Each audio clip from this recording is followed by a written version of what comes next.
Gracias, presidente. Bueno, saludamos el acuerdo transaccional y explico por qué. Esta era la defensa de nuestras enmiendas. Evidentemente entendemos que la moción que presentaba el Partido Socialista dentro de las tres figuras investigadoras que recoge la Ley de Ciencia, Tecnología e Innovación, predoctorales, contratos de acceso al Sistema Español de Ciencia, Tecnología e Investigación y contratos de investigadores distinguidos, entendíamos que pretendía desarrollar la figura no desarrollada, que era la central, el contrato de acceso al sistema.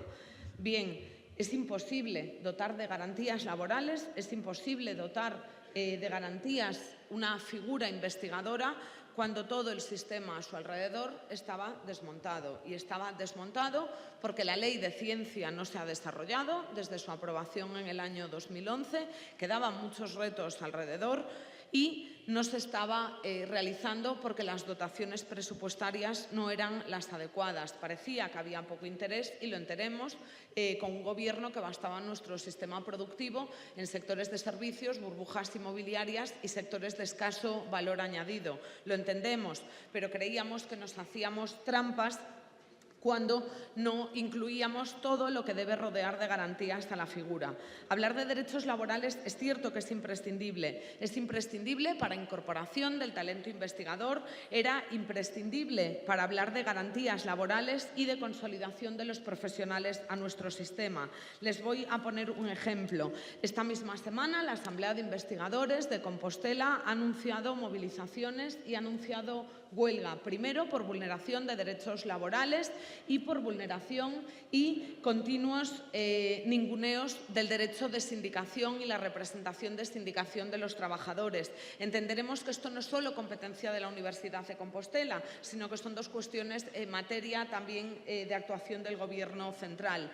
Lo hacen porque ahora mismo las investigadoras FPU y FPI, la diferencia entre lo que perciben y la diferencia entre lo que dice la tabla de salarios es ya de 1.000 euros por debajo de lo que deberían estar cobrando. Las investigadoras, dentro de estas convocatorias superiores, están cobrando menos que el personal de apoyo a la investigación. Estos son razones suficientes para repasar qué estamos haciendo. Pero quedaban otros retos. Quedaba el reto de cambiar y ayudar a cambiar el modelo productivo también desde las inversiones en ciencia, de establecer marcos adecuados de relación con el sistema privado y de responder además a las nuevas realidades autonómicas.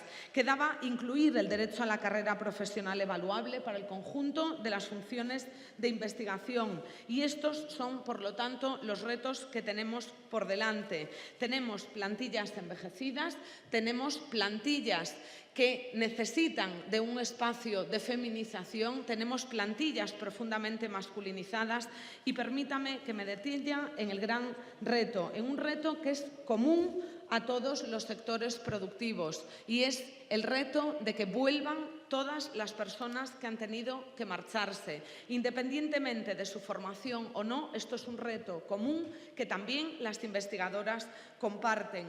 Esta es la denuncia que hacen las propias investigadoras desde el extranjero, la imposibilidad de volver, la imposibilidad de retorno, porque no se crean plazas, porque tenemos una descompensación total entre las tesis, entre los doctorados y entre las plazas que se crean para fijar el talento dentro de nuestro sistema de investigación y porque además los planes de retorno no están siendo efectivos.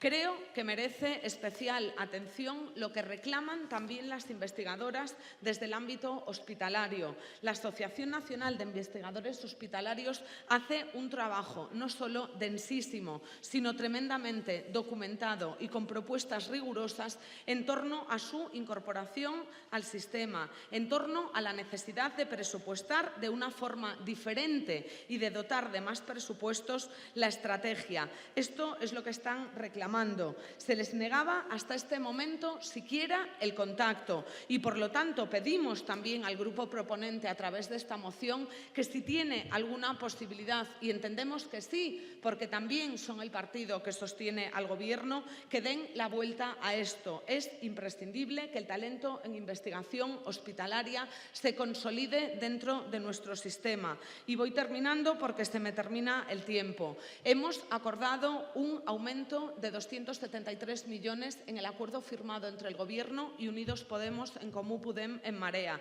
Pedimos que se ejecute, pero ojo, no estamos ni cerca de los niveles que nos habíamos marcado Termine, para señoría. 2020. Y termino, presidente. Venimos de un modelo productivo que impulsa el sector de servicios y las actividades de valor añadido. Será imprescindible que el impulso a la ciencia, a la investigación, a la innovación sea el motor de un modelo social y de un modelo económico más justo, más sostenible y de futuro. Queremos el retorno de todas Termine, las que señoría. se han marchado.